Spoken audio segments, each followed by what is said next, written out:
बेटा last class का recap सुनिए एक बार। लास्ट क्लास में हम लोग आई ई की आरएमएस वैल्यू, मीन की वैल्यू और ई मीन। सेकंड, आर सर्किट में फाई कितना आया था? 0। एल में कितना आया था? 90 पाई बाई 2। सी में कितना आया था? Pi by 2। और एलसीआर में कितना आया था? Tangent phi XL minus XC by R. This one, ये चीजें हम कर चुके हैं, है ना। और इसके बिहाफ पे एलसीआर में जेड की वैल्यू कितनी आई थी?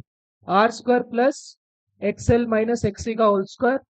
यहाँ पे वही चीज एक्सएल होती है, यहाँ पे एक्सी होती है, ओमेगा एल 1/ओमेगा। सही है। अब देखिए, अब हम जो नेक्स्ट टॉपिक है वो है पावर कंजम्पशन। हेडिंग डालिए,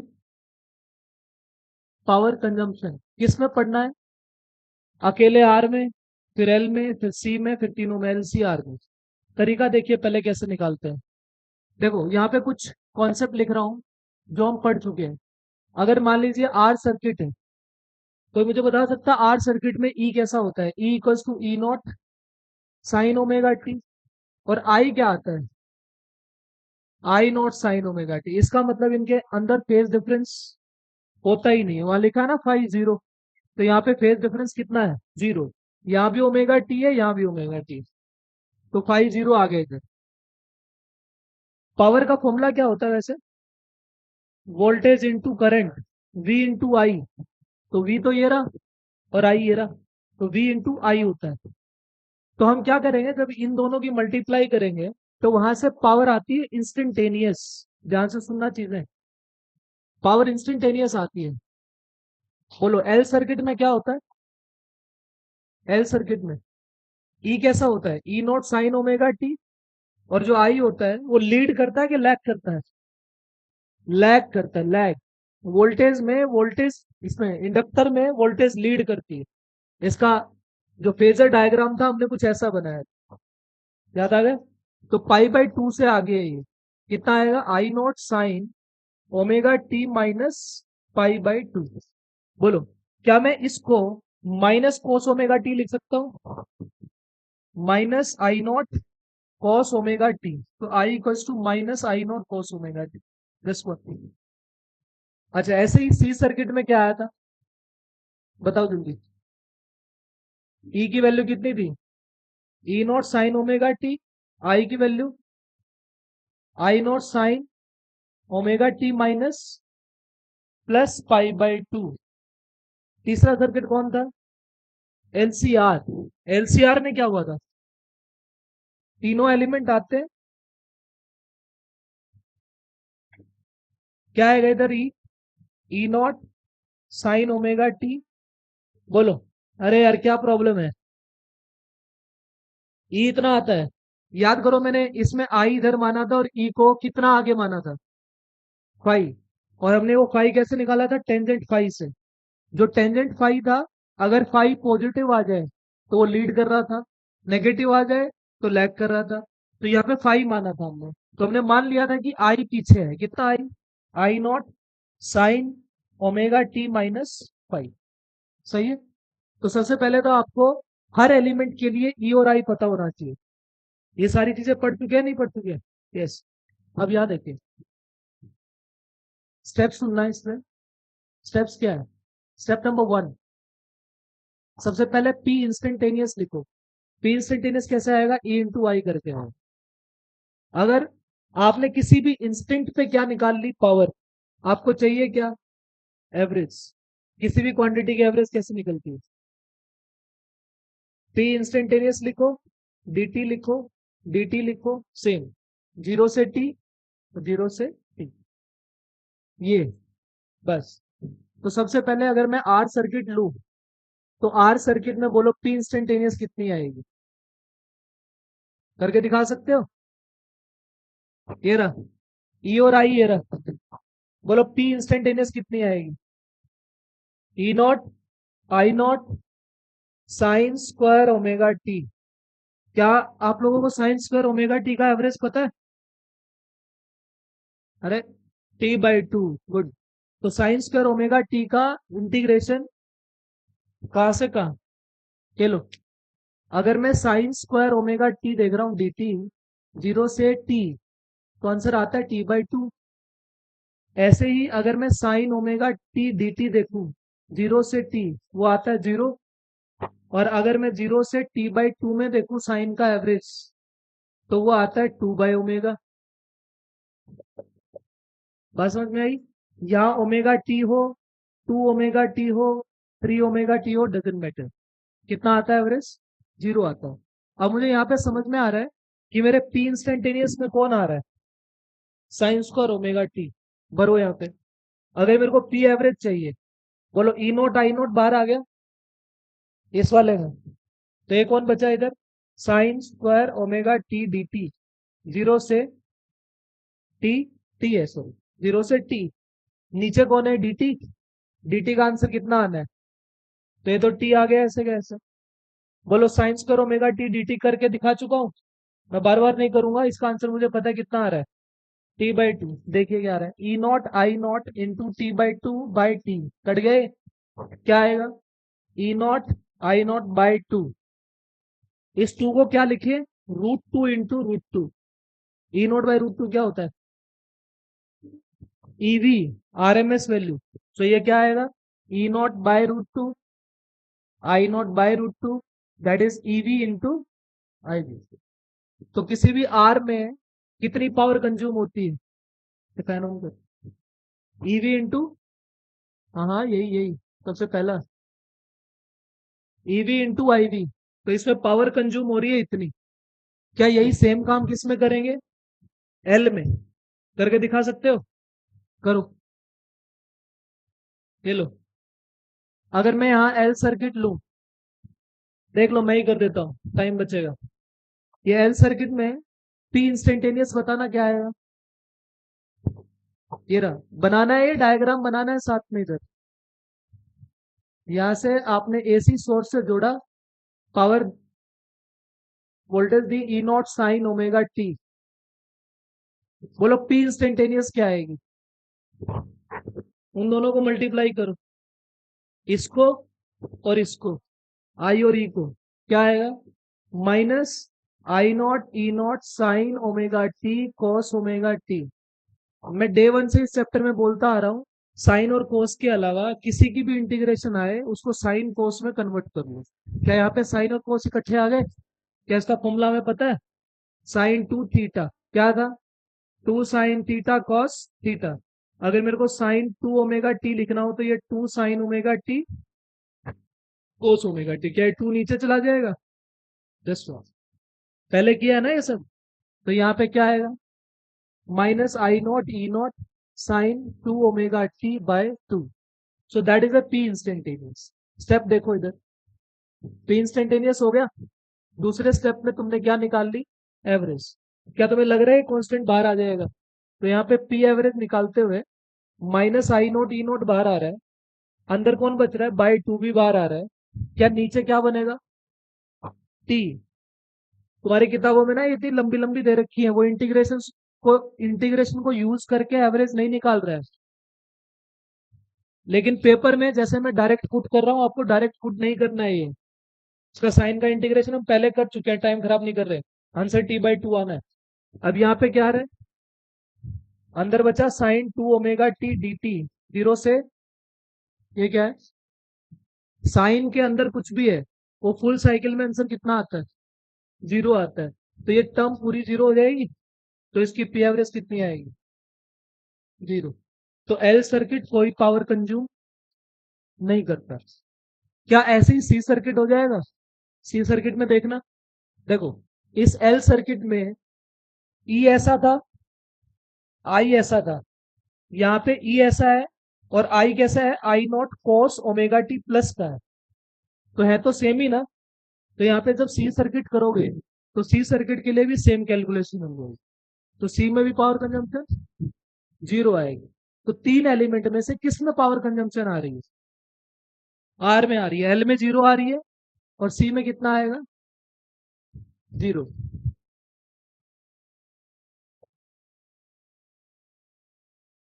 3 से 4 नंबर का पेपर आता है यहाँ से, अगर बोर्ड की बात करें। 1 से 2 क्वेश्चन आप लोगों को आपके जेई नीट में दिखते हैं, समझ गए। तो जेई नीट के लिए तो इन डेरिवेशन पे टाइम खराब करने की जरूरत नहीं है, लेकिन फिर भी क्या तुम लोगों को ये कैलकुलेशन करनी आ रही है? वो कैसा भी फंक्शन दे दे उसकी एवरेज निकालना हमारे को आता है। तो यहाँ पे पी ई कितना है, E not sine omega T. P instantaneous बोलो कितनी आएगी, आवाज नहीं। पी इंस्टेंटेनियस कितना आएगा, I naught E not sine omega T cos omega T. Again this becomes sine 2 omega T by 2। इसकी क्या करनी है, अरे इसकी क्या करनी है, इंटीग्रेशन। तो पी एवरेज निकालने के लिए बोलो, I naught E naught by 2 by T, अंदर कौन बच गया, sine 2 omega T D T, 0 से टी।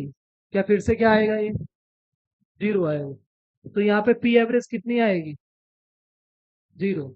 तो कैपेसिटर सर्किट, एल सर्किट कभी भी पावर कंज्यूम नहीं करते, वो पावर कंज्यूम कर रहा है, कितनी कर रहा है, ईवी इंटू आई वी कर रहा है। क्लियर है बात, जल्दी से उतारिए उसके।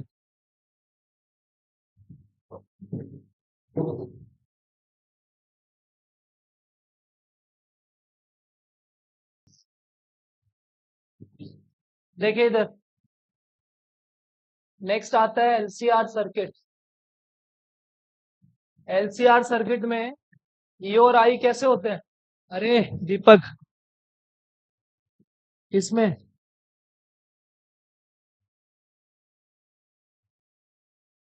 अगर आपको फेज डायग्राम याद है, कैसा होता है phase diagram, E equals to E not sine omega T, और जो आई होता है वो क्या होता है, I not sine omega T minus five. हम ये मानकर चलते हैं कि आई लैग कर रहा है कितने से, फाइव से। और अभी मुझे पी इंस्टेंटेनियस निकालना है, देखो ध्यान से, मेडिकल स्टूडेंट ध्यान से देखना। बेटा साइन ए माइनस बी कितना होता है, sign A cos B minus cos A sine B, सही है। क्या ऐसे ही इस वाले को चेंज कर सकता हूं मैं, sign omega T minus five, क्या आएगा, sign omega T cos five minus cos omega T cos five sine omega T, ऐसा आएगा ना, उल्टा लिखा गया, ये आ गया, सही है। Sine omega T cos five minus cos omega T sine five, done. क्या मैं अब इसको ऐसे लिखूं, ऐसे, तो ई और आई की मल्टीप्लाई कर सकते हैं। देखो देयरफॉर जो आई कितना आएगा, I naught bracket sine omega T cos five minus cos omega T sine five, done. मुझे क्या आई की और ई की मल्टीप्लाई करनी है, बोलो पी इंस्टेंटेनियस कितना आएगा, ई इंटू आई, बोलो, इधर ध्यान दो सारे। क्या ई नोट आई नोट हो गया, तो ई नोट आई नोट तो यहाँ कॉमन है, ब्रैकेट। क्या ये साइन ओमेगा टी इसके साथ भी मल्टीप्लाई होगा और इसके साथ भी मल्टीप्लाई होगा, क्या बनेगा ये, sine square omega T cos five minus sine five, birthday बना रहा है क्या, साइन फाइव। इधर देख, यहाँ पे ये पी इंस्टेंटेनियस आ रहा है, मुझे पता है अगर पी एवरेज देखना है, पी एवरेज में ये चीज बाहर आएगी, इसको हम क्या लिखेंगे, साइन 2 ओमेगा टी बाय 2, यही किया ना पहले भी। तो यहाँ पे ई नोट आई नोट बाहर आ रहा है, बाय में क्या चलेगा, टी, कौन सा टी है ये, dt वाला, dt। तो यहाँ पे इंटीग्रेशन करो, क्या इंटीग्रेशन इसका हो रहा है, sine square omega T cos pi minus sine omega T sine 2 omega T by 2 sine, आवाज नहीं, ये आ गया इंटू डी टी, 0 से लेके टी। सोचो ये बाहर चल रहा है E naught I naught by T, यहाँ पे ये कैसा है, कांस्टेंट, ये, क्योंकि यहाँ किसके रिस्पेक्ट में इंटीग्रेट कर रहे हो, टी के रिस्पेक्ट में। साइन स्क्वायर ओमेगा टी का आंसर कितना आएगा, टी बाय, और साइन 2 ओमेगा टी का आंसर कितना आएगा, 0। तो यहाँ पे बचा कौन, कोस पाई इंटू तो यहाँ पे पी एवरेज कितना आ रहा है निकल के, ये देखो, E naught I naught by T क्या आ जाएगा, T by two into cos five. ये सोलो क्या है, आया ना। तो प्रॉब्लम है यहाँ देखो, डायरेक्ट ये हमने क्वेश्चन भी किए थे, आपको याद हो मैंने 4 क्वेश्चन दिए थे अलग अलग फॉर्मेट में, जिसमें आंसर आए थे A square plus B square by two, उसमें डायरेक्ट रिजल्ट यूज करते हैं। तो यहाँ पे साइन स्क्वायर का आंसर टी बाई टू आ रहा है, cos five is being treated as a constant, यहाँ पे ये जीरो आ रहा है। तो यहाँ पे टी से T cancel, E naught I naught by to cos five, last time repeat कर रहा हूँ, अब मेरे को आवाज नहीं आनी चाहिए किसी को, E naught I naught by two, ये पी एवरेज क्या बनेगा, ये E naught by root two I naught by root two, this is cos five, तो ये क्या ईवी बन गया, so this is EV I V cos five, ये पी एवरेज है। मुझे बताइए ये क्या फेज डिफरेंस है, कौन है ये। अगर मैं आर सर्किट में देखूं, बोलो आर सर्किट में फाइव कितना होता है, जीरो। एल सर्किट में फाइव, एल में पाई बाय टू होता है, सी में कितना होता है, सी में कितना होता है फाइव है, होता तो पाई बाय टू ही है ना, होता तो पाई बाय टू है, तो ये पाई बाय टू यहाँ भरो, यहाँ भरो, क्या ये ईवी इंटू आई वी आएगा जीरो करते ही, क्या यहाँ पे ये जीरो यही निकाले थे हमने, यस। इसका मतलब एलसीआर के एक्सप्रेशन से आर एल और सी के तीनों के रिजल्ट आ रहे हैं, सही है। सो ईवी आई वी ये आ गया। नेक्स्ट देखिए, लिखना मत अभी,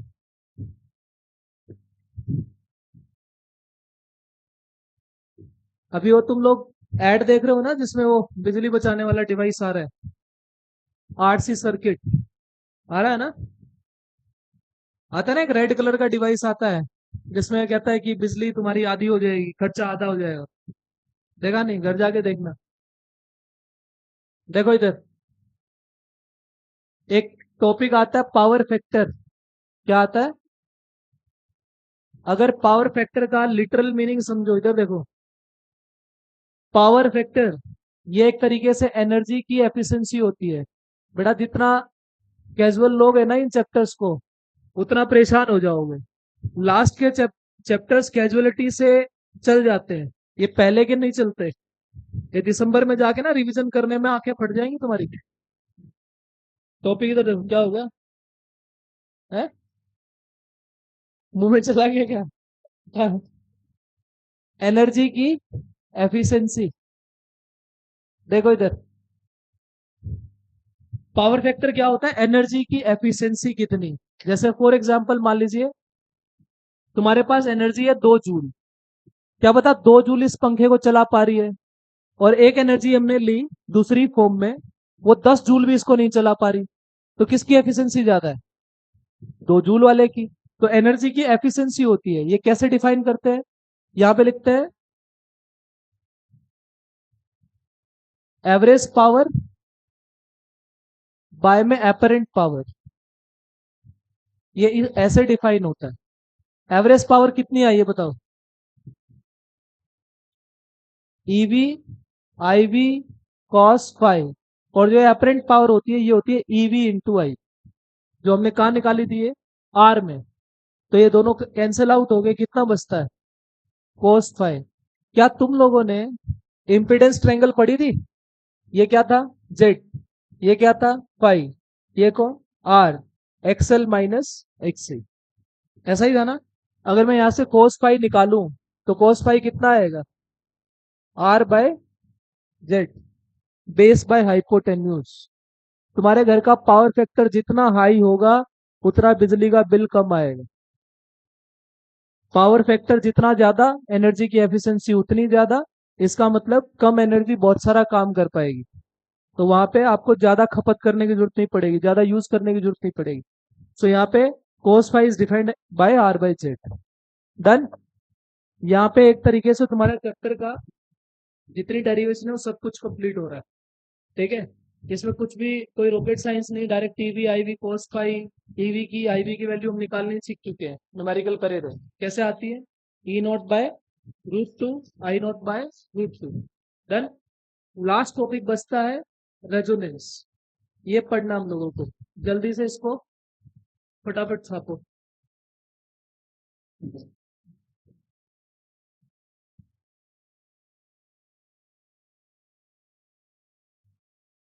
अरे आवाज नहीं। देखो जो कुछ आप लोगों ने पढ़ा है वो सारा यहाँ सबक हो रहा है रेजोनेंस में। पहले इसके बारे में सुनिएगा।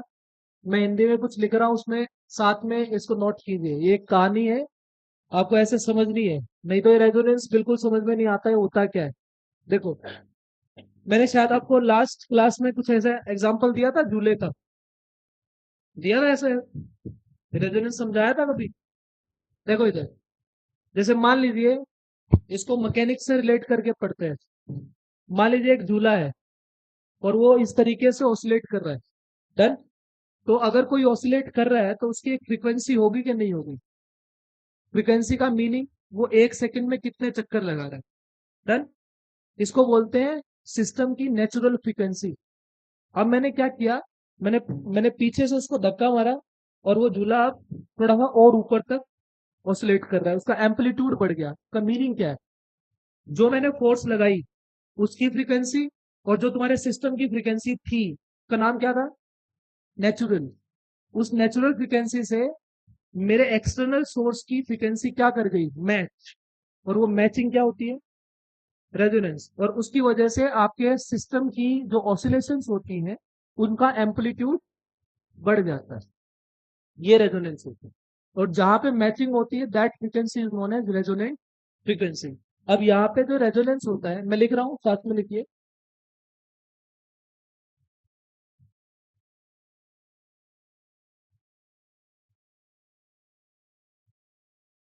ऐसे लिखना जैसे लिख रहा हूँ, एक नेचुरल फ्रीक्वेंसी पर ऑसिलेट करता है।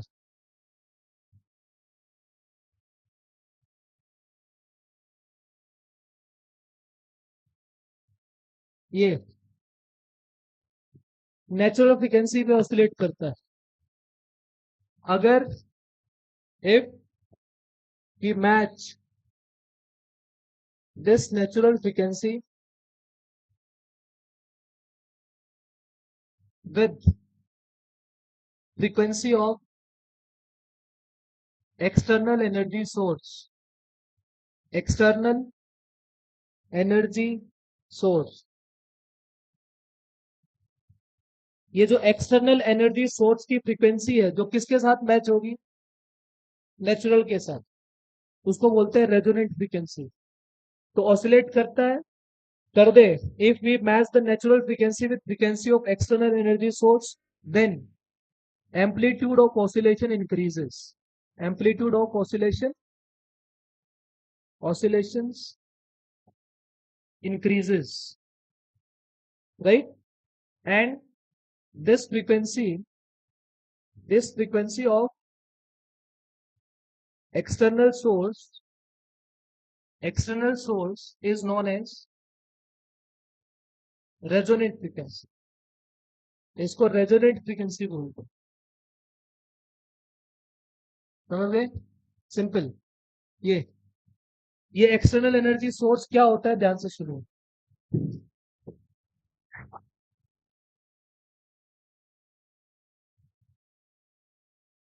ये लो बेटा, यार रेजोनेंस ना दो तरीके का होता है। रेजोनेंस दो तरीके का, एक है सीरीज और एक पैरेलल।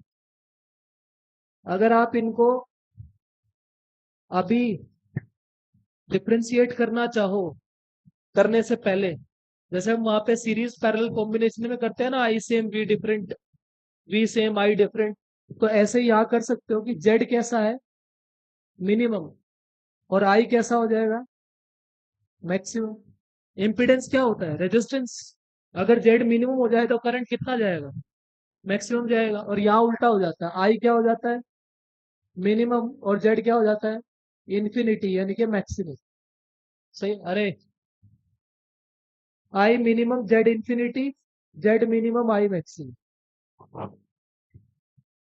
आएंगे आएंगे, देखो। अभी इसमें ये जो सीरीज है मैं ये पढ़ा रहा हूँ, इन दोनों को पढ़ने से पहले यहाँ पे कंडीशंस पढ़ते हैं। ये वो कंडीशंस लिखवा रहा हूँ जिसमें अगर क्वेश्चन में तुम लोगों को ये स्टेटमेंट्स दिखे तो समझ जाना किसका क्वेश्चन है, रेजोनेंस का। सबसे पहले यहाँ पे एक्सेल किसके बराबर हो जाती है, एक्सी के। सोचो, जेड का फॉर्मूला क्या था, R square plus XL minus XC का स्क्वायर।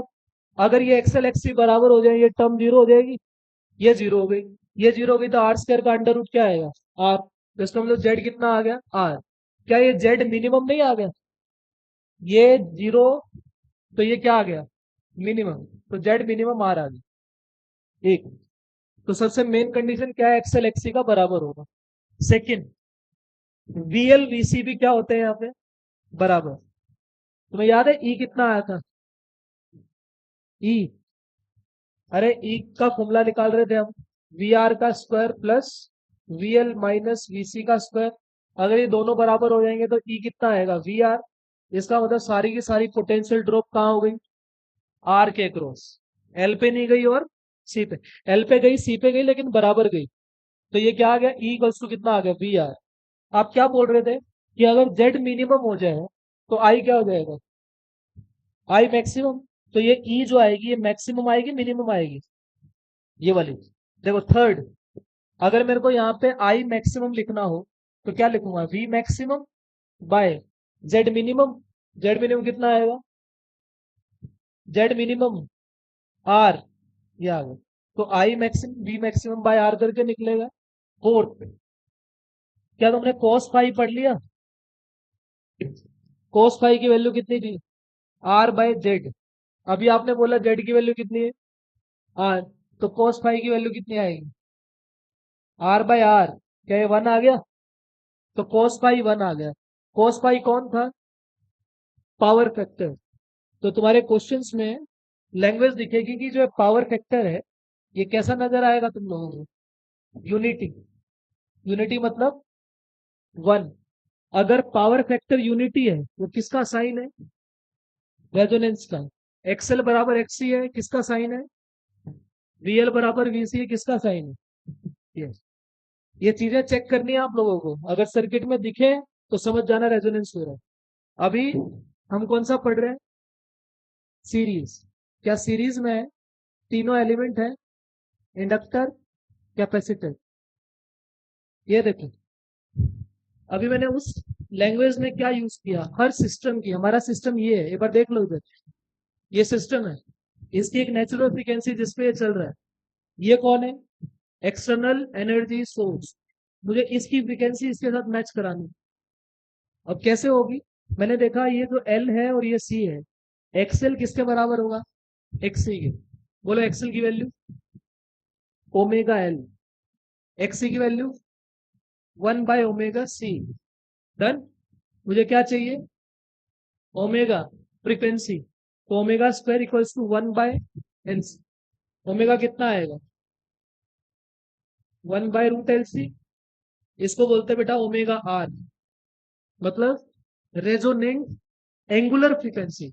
अगर इतनी फ्रीक्वेंसी होगी, इस फ्रीक्वेंसी पे ये सारी मैच हो रही है, मतलब ये फ्रीक्वेंसी उसकी नेचुरल फ्रीक्वेंसी से मैच हो रही है।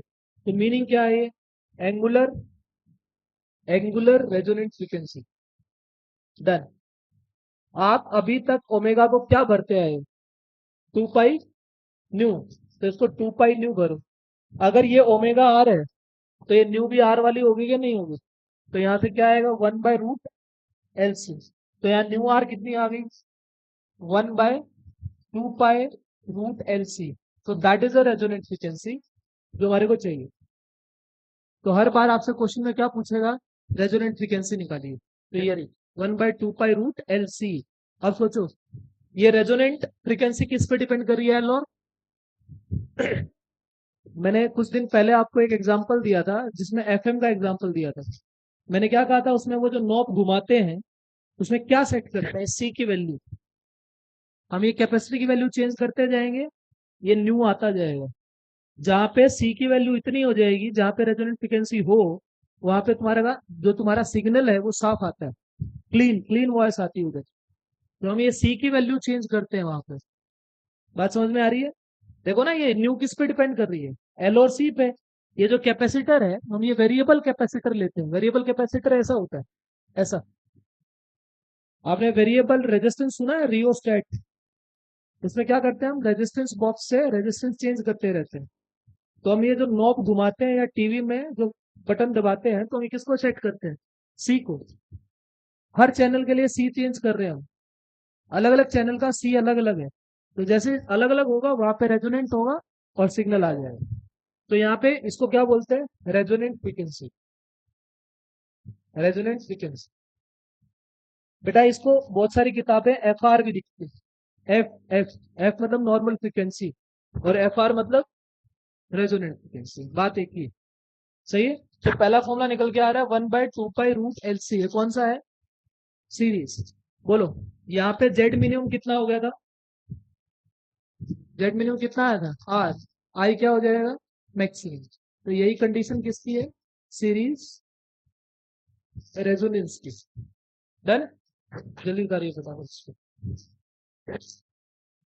इसमें ग्राफ बनते हैं दो, एक जेड का ओमेगा का, एक आई का और ओमेगा का। आते बनाने, हर्षित बना सकता है ग्राफ, जेड और ओमेगा और आई और ओमेगा ग्राफ। ये उतार लिया था, ये एक बार मैं ये पूरा कर रहा हूँ, देखो ध्यान से।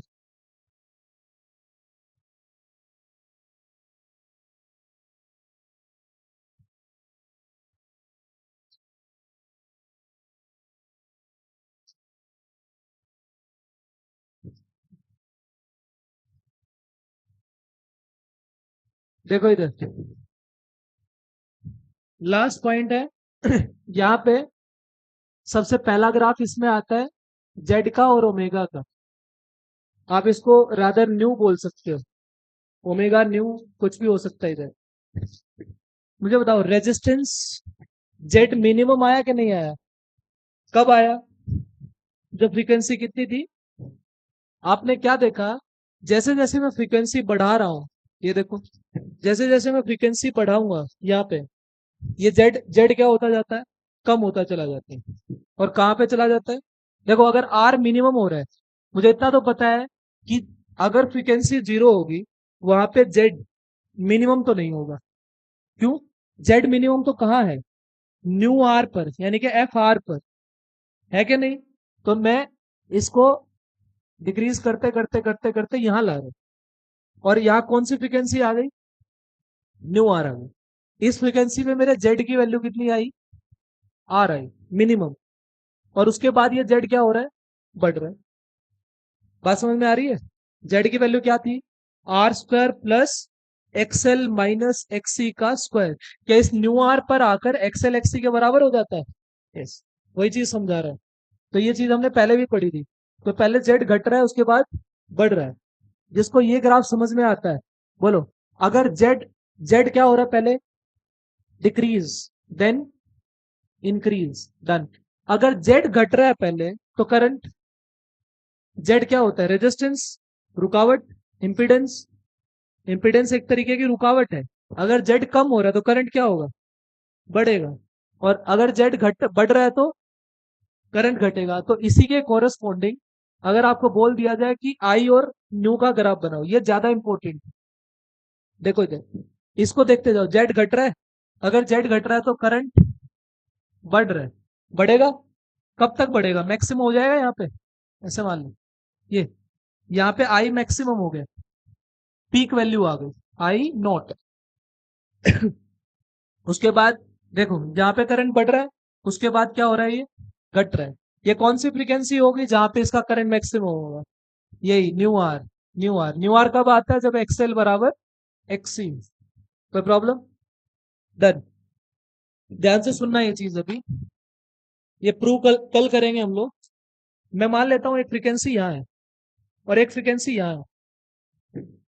इस फ्रीक्वेंसी पे अगर मैं जेड देखूं, आई देखूं, तो क्या आई इतना आएगा, और इस फ्रीक्वेंसी पे देखूं तो आई अभी भी इतना ही आएगा ना। इसका मतलब इस फ्रीक्वेंसी को छोड़कर दो फ्रीक्वेंसी ऐसी है जहां पे करंट सेम है। क्या तुम्हें लग रहा है जहां पे आई मैक्सिमम होगा वहां पे पावर मैक्सिमम होगी। और मैंने देखा ये जो दो फ्रीक्वेंसी मैंने ली, let this is nu one. वह लिखना बंद करके इसको देखो एक बार ध्यान से। ये न्यू 1 और ये क्या न्यू 2। इसमें एनालिटिकली जो थिंकिंग आई है वो अब आई है, उससे पहले कुछ नहीं, वो सिंपल मैथ सोल्व हो रहा है। समझ गए? ये आते हैं पेपर में कि plot the graph between I and this, find the bandwidth. तो उस टाइम पे ये सारी चीजें तुम्हें समझ में आनी चाहिए। यहाँ पे क्या होता है, जो ये दोनों फ्रीक्वेंसी हैं, यहाँ पे मेरा आई जो आता है वो आई मैक्सिमम का बाय रूट 2 आता है। जैसे मैंने अभी डायरेक्टली लिखा, कल हम इसको निकाल के दिखाएंगे, अभी टाइम नहीं बचा। तो आई मैक्सिमम बाय रूट 2। ये देखो न्यू 1 और न्यू 2, दो फ्रीक्वेंसी, सेम करंट, लेकिन यहाँ पे पावर क्या आती है, मैक्सिमम का आधा होती है। पावर मैक्सिमम का आधा होती है इन दोनों फ्रीक्वेंसी पे। सोचो, इस फ्रीक्वेंसी पे पावर मैक्सिमम और इन दोनों फ्रीक्वेंसी पे पावर मैक्सिमम का आधा, तो इनको हाफ पावर फ्रीक्वेंसी बोलते हैं। हाफ पावर फ्रीक्वेंसी बोलते हैं। ये क्या करता है, यहां से यहां तक का गैप इसको बोलता है डेल्टा न्यू, और इन दोनों का गैप भी कितना बोलता है, डेल्टा न्यू। सोच के देखिए, क्या न्यू माइनस न्यू 1, क्या हमने उसको डेल्टा न्यू बोला? अरे इन दोनों का गैप, आप ऐसे मान लो ना, ये 10 है, ये 5 है, ये 15 है, तो 10 - 5 5 है, 15 - 10 भी 5 है, तो मैंने कितना माना, delta nu. New 2 minus new ये भी कितना है, डेल्टा न्यू। और अगर मैं ये टोटल गैप देखूं, ये टोटल गैप, तो क्या ये 2 डेल्टा न्यू नहीं आएगा? इसको बोलते हैं बेटा बैंडविड्थ। सुनिए कभी बैंडविड्थ? बैंडविड्थ फ्रीक्वेंसी की वो रेंज होती है जहां पे तुम्हारा सिग्नल ट्रांसमिट होता है। जैसे मान लीजिए वो एक रेंज दे देगा, बोलेगा 10 से 15 के बीच में सिग्नल ट्रांसमिट होगा, उसके अलावा नहीं होगा। आपने देखा है कभी, नॉर्मल एक रेडियो चलाओ तुम, रेडियो में अगर 91.3 हर्ट्ज से लेके 93.5 हर्ट्ज तक मैं जाऊं, अगर इसके बीच में आवाज आती है कई बार, लेकिन इससे उधर जाए और इससे इधर जाए तो आवाज नहीं आती है। इसका मतलब bandwidth is the range of that frequency under which या in which the signal is getting transmitted. ये होता है। तो यहां पे लिख सकते हैं range of frequency, range of frequency in which signal is transmitted. आया समझ में? दो ग्राफ बनवाए हैं, जेड घटता है फिर बढ़ता है, आई पहले बढ़ता है फिर घटता है। वहां पे न्यू आर के बारे में डिस्कशन किया, न्यू आर के आजू बाजू में दो फ्रीक्वेंसी ली, जहां पे करंट क्या आया, मैक्सिमम का बाय रूट 2, और वहां पे पावर मैक्सिमम की आधी आ गई। इसलिए इन फ्रीक्वेंसी को क्या बोला गया, हाफ पावर फ्रीक्वेंसी। और इस विड्थ को क्या बोला गया, बैंड विड्थ। समझ गए? दो हाफ फ्रीक्वेंसी, दो हाफ पावर फ्रीक्वेंसी के बीच का गैप, ये भी है, ये भी है, उनके बीच के गैप को क्या बोलते हैं, बैंड विड्थ बोलते हैं। बात समझ में आ गई? इसको अभी यहीं तक रखते हैं, आगे कल डिस्कशन करेंगे इसके। पहले घटता क्यों है, Z equals to R² plus XL minus XC का, इसके हिसाब से बोल। पहले न्यू बढ़ रहा है, अगर न्यू बढ़ रहा है तो तेरा एक्सेल नहीं बढ़ रहा, एक्सेल बढ़ेगा, एक्सेल बढ़ेगा, और XC घटेगा, तो किसके जैसा काम करेगा वो, इंडक्टर सर्किट जैसा, जो ज्यादा होगा वैसा ही। और फिर XC जैसा, देखो ना यहाँ पे फाई नेगेटिव नहीं आएगा, इधर इधर नेगेटिव आएगा, उधर पॉजिटिव आएगा। यहाँ टेंजेंट डाल के देखो, यहाँ पे फाई <90 आएगा, और इधर फाई <90 आएगा, है ना, फाई <90 आएगा। तो टेंजेंट फाई क्या होगा इधर, इधर बताना टेंजेंट फाई कैसा आएगा। अरे सुन लो इधर, अच्छी चीज बता रहा हूँ, देखो यहाँ पे तुम फाई देखो, जो फाई आएगा वो 90 से ज्यादा आ रहा है, तो 90 से ज्यादा आ रहा है तो फाई नेगेटिव आएगा। किस में होता है फाई नेगेटिव, कैपेसिटर सर्किट में, और यहाँ पे इंडक्टर सर्किट में। समझ गए? तो पहले वो कैपेसिटर सर्किट डोमिनेट कर रहा है, फिर इंडक्टर डोमिनेट कर रहा है, इसलिए पहले घट रहा है फिर बढ़ रहा है। सही है?